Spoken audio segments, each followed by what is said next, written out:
Westchester University, and welcome to this week's episode of WCU Weekly. I'm your host, Courtney Richards, keeping you up to date on all that WCU has to offer.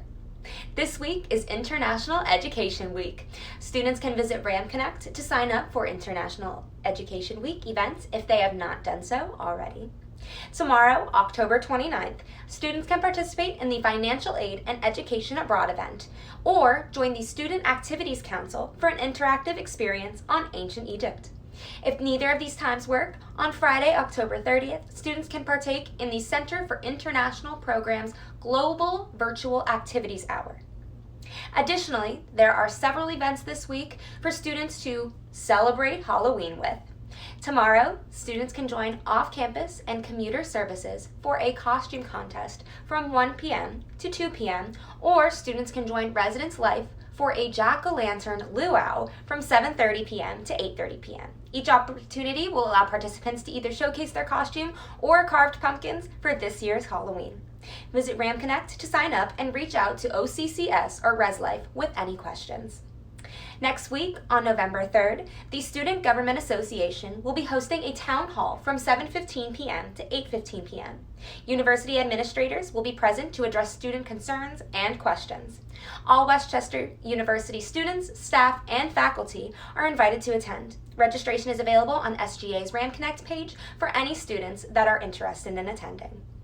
Looking for other ways to get involved? Visit the WCU website or the events page on RAM Connect for more events happening soon. In today's episode, we will be featuring Kyle Lodell with sports, Genevieve Shawcross with the weather, Alyssa Baker with multicultural mapping, Casey Benedict with the Entertainment Minute, and Jimmy Johnson with actual factuals. So let's head over to Kyle for our sports update. Kyle? Hey Rams, hope you all are having a fantastic and healthy week so far. As it's getting colder outside, it's becoming tougher and tougher to do your outdoor exercises. So I wanted to remind you all that the Westchester Rec Center is open this semester, although due to precautions because of COVID, you have to sign up for a time slot on IM Leagues. Now with that, let's get to this week's sports news. Starting out week 7 of the NFL season, the Philadelphia Eagles hosted the New York Giants on Thursday Night Football. The Eagles were coming off a rather tough loss at the hands of the Baltimore Ravens, losing by a score of only 30-28. They were able to come back significantly in the final frame, but unfortunately they couldn't capitalize in the end. The Giants, on the other hand, were coming off their first win of the season, beating the Washington football team. Now, regardless of both the Eagles and Giants' sub-500 records, it was sure to be an entertaining NFC East matchup, as it always is. Now, heading into the game, the Eagles were left with only 4 offensive starters from the beginning of the season: quarterback Carson Wentz, center Jason Kelce, wide receiver Deshaun Jackson, and right tackle Lane Johnson. The key blow for the squad, however, was running back Miles Sanders, who injured his knee against Baltimore and could not play on only 4 nights' rest. Despite the lack of starters, the Eagles prevailed, winning by the score of 22-21 behind the vintage performance from Wentz. He dotted up his receivers left and right, including the game-winning touchdown to running back Boston Scott with only 40 seconds left to spare. Wentz finished 25 of 43 in the passing game with 359 yards and 2 touchdowns. In addition, he rushed for a touchdown and showed off his pure athleticism. Post-game, Wentz praised his running back for his resilience, stating, quote, "To have a guy like that, to be able to step in for Miles Sanders and make the plays like he did tonight, is huge," end quote. It was huge for the team indeed, as after the Cowboys lost to Washington, the Eagles now sit alone at the top of the NFC East division with a record of 2-4-1. They deserve some much needed rest, but looking forward to their matchup next week against their rival Dallas, I'm sure the squad is back working hard to maintain their lead in the division. That's it for this week's Sports Rams. Remember to keep it cool and have a spectacular rest of your week. Peace. Hey Rams, I hope everyone had a fun and safe homecoming weekend. I'm Genevieve Shawcross, back with this week's weather. Be prepared for a rainy week starting on Monday with a high of 64 and rain showers in the morning. The rain will continue into Tuesday with a high of 55 and rain showers throughout the day. Again, it will rain on Wednesday and the temperature will be 59. Thursday will be another day of rain and a high of 59. Finally, the Halloween weekend will clear, and Friday, Saturday, and Sunday will all be sunny and in the high 50s. If you have plans for Halloween, make sure you practice social distancing. Until next time, I'm Genevieve Shawcross. What's up, Westchester, and welcome back to another segment of Multicultural Mapping. I'm your host, Alyssa Baker. Right in tune with the stress of midterms, the Center for Trans and Queer Advocacy is giving everyone a great opportunity to de-stress. They're hosting a game night Wednesday, October 28th at 6 p.m. With it being so close to Halloween, they're encouraging everyone to show up in the costume of their choice and have fun, of course, via Zoom. However, costume or not, you can still register for this event on Ram Connect, where you will receive the Zoom link. These last few weeks may have felt a bit intense for some of us, so why not creep on over to the event on Wednesday? Get it? Creep, because Halloween. Alright, that's it for this week's segment and my attempt at a joke. Thanks for tuning in to Multicultural Mapping. I'm your host, Alyssa Baker. See you next week. What's up, Rams? I'm Casey Benedict, and I'm back with your Entertainment Minute for the week. Let's dive right in. On October 21st, Shawn Mendes released a trailer for an upcoming documentary entitled In Wonder. The trailer featured a number of concert shots, backstage narration, and plenty of clips of girlfriend Camila Cabello.